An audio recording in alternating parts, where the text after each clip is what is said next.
remember I wanted for the quit so many times, but I knew this moment would come. Now it's my time. It's your time. It's your time. It's his time. It's Bam's time. Bam's time to shine. Hey, check it out, man.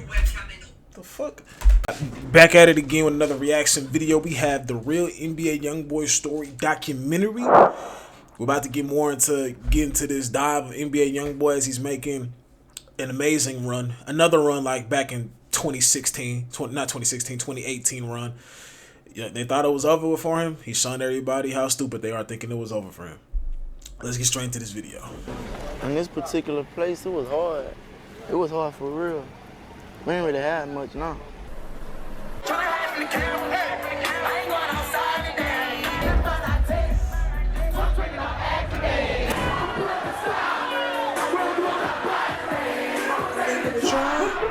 Play the Lord, I beat the case.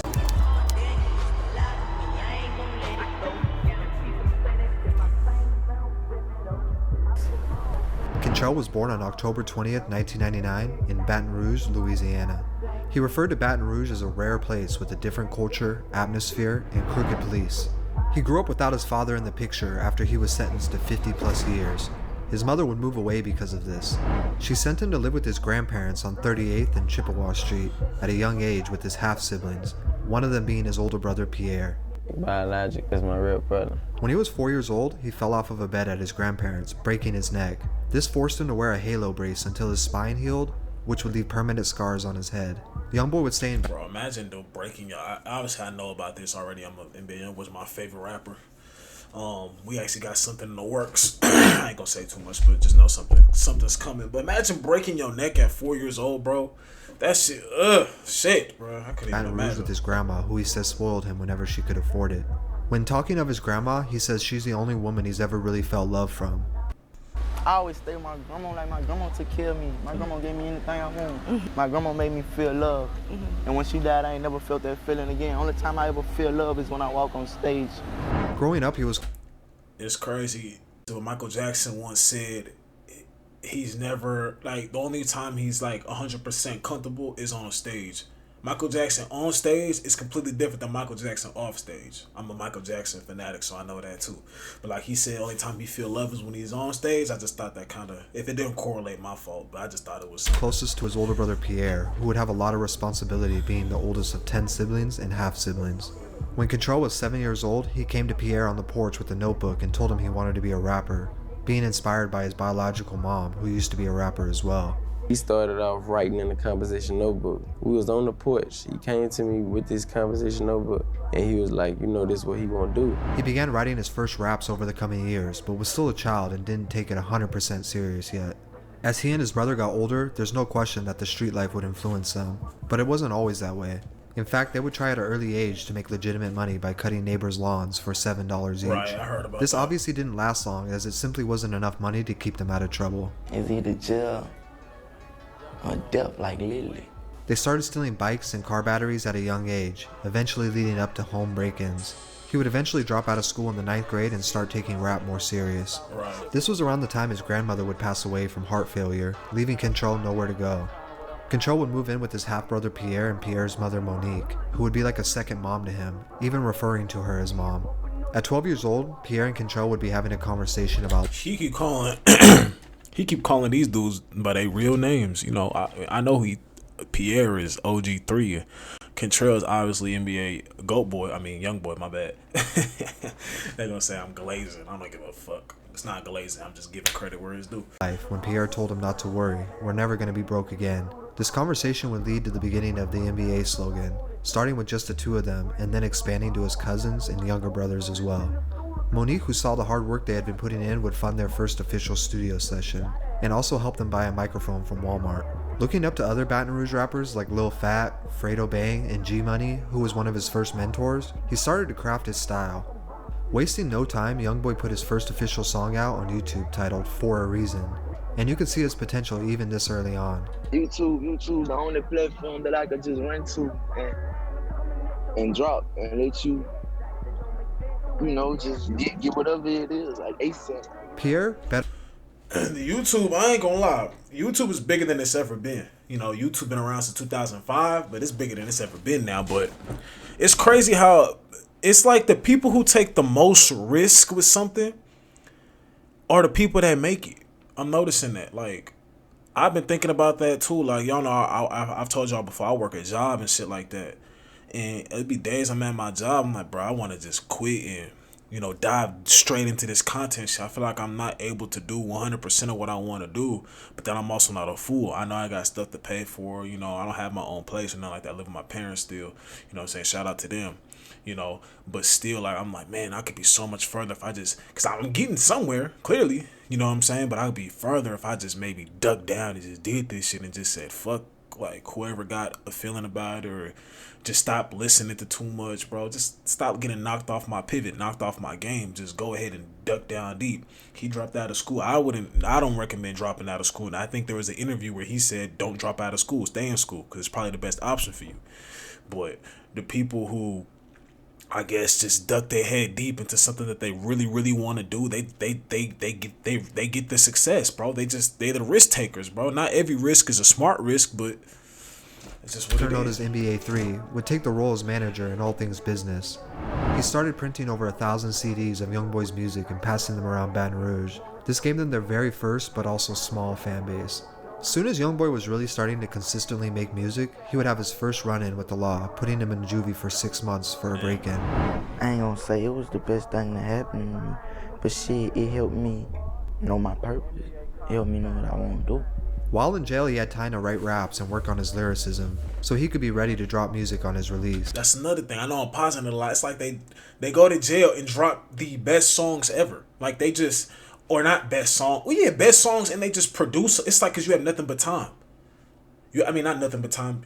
Well, yeah, you have nothing but time. But when you out and around, going on trips, doing this, I'm just saying for the people who went to jail. But outside of that, for someone like me, when you going on a trip, it's summer right now. Everybody going on trips. When you out on that trip, you could be planning that video. You could be jotting down notes and shit. You know what I'm saying? I got a whole notepad, a whole piece of paper right here of shit, ideas and shit like that. When you are just going out, living life, quote unquote, which is good, you're not able to really become the best you.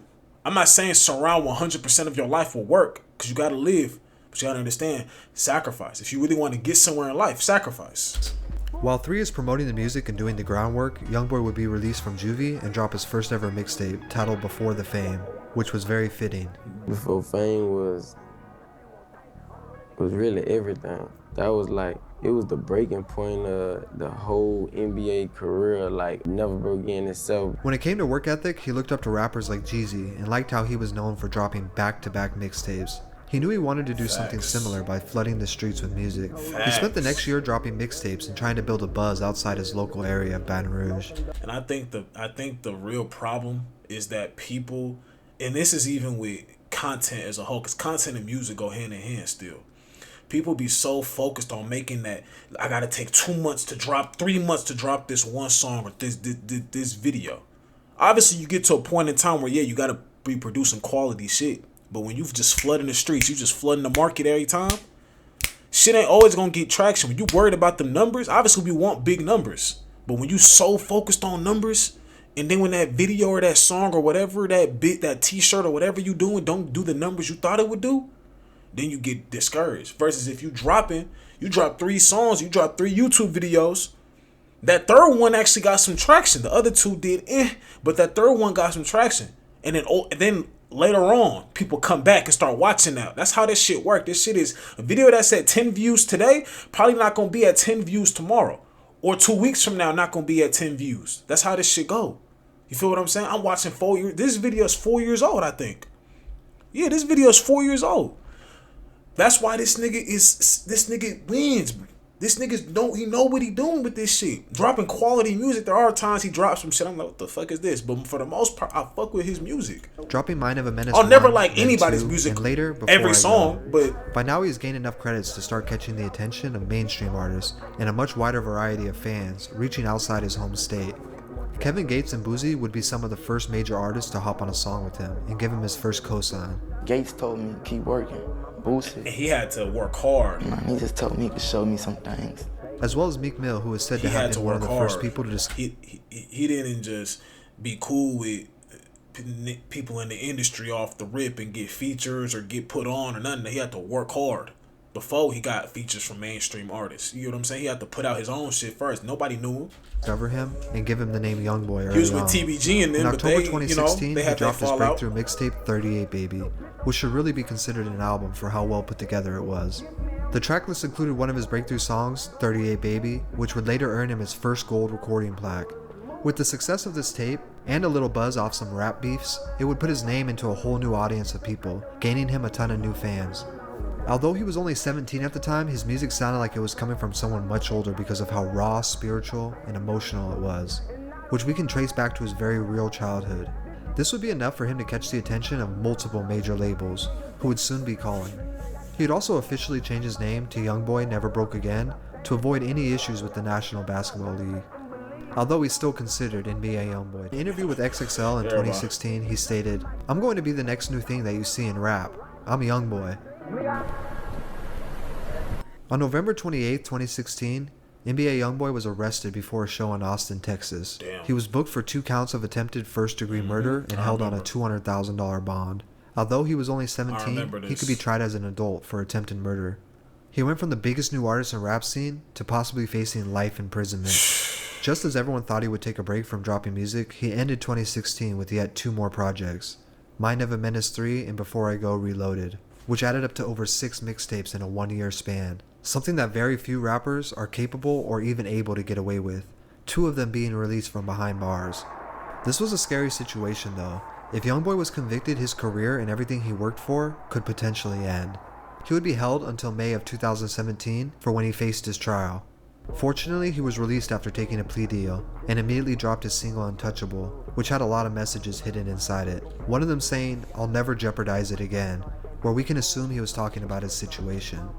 At this point, And that Untouchable song, as you're going to hear me say later on, that Untouchable song is a non-drill song, non-gangster song. It's storytelling. I remember what he say. I remember I wanted for to quit so many times. I knew this moment would come. Now it's my time. I gotta make it for all them nights that my mama cried. I'm going in. I'm putting everything on the line. Dropped out of school to chase my dreams. I had something for to prove. I put my all into this shit, man. I can't fucking lose. They smile up in my face, but they don't know what I've been through. Whole lot of nights I went to sleep and I ain't had no food. But now I'm up and I'm just thinking about my next move. That was his song. That was the first song he had to hit the Billboard 100. Non-gangster, non-drill, because that's what, I got a partner who says YoungBoy's music is 95% this, 99% this, which ain't true. My very first super hit was a storytelling about my life. I never jeopardize this all again. Just for that nerve, do this shit for my mom and my little brother too. Ain't no problems now, I might as well go back to school. Come on, man. what more could he have proven at 18 years old? Although that wouldn't be the last time YoungBoy would get into trouble, he has not come close to being charged with something this serious since. In 2018, he announced his first studio album, Until Death Call My Name. It featured artists like Future, Birdman, Lil Uzi, and Offset, solidifying his spot in the mainstream. From there forward, YoungBoy didn't even come close to stopping. He knew it was his time, dropping back-to-back mixtapes and EPs where he would go platinum in the streets and then platinum on the charts. I just knew at one point it wasn't no stopping me. Yeah, man, I knew that this moment was gonna come, nigga, to put me right here with you. To date, YoungBoy has more gold and platinum plaques than you could probably imagine, and he has been consistently the most viewed YouTube artist for over 2 years straight, pulling over 50 million views a week. There's no denying what YoungBoy has accomplished is insane. All of this happened while spending a majority of his career either locked up or on house arrest, showing us nothing is impossible, even at a young age. But it wasn't easy.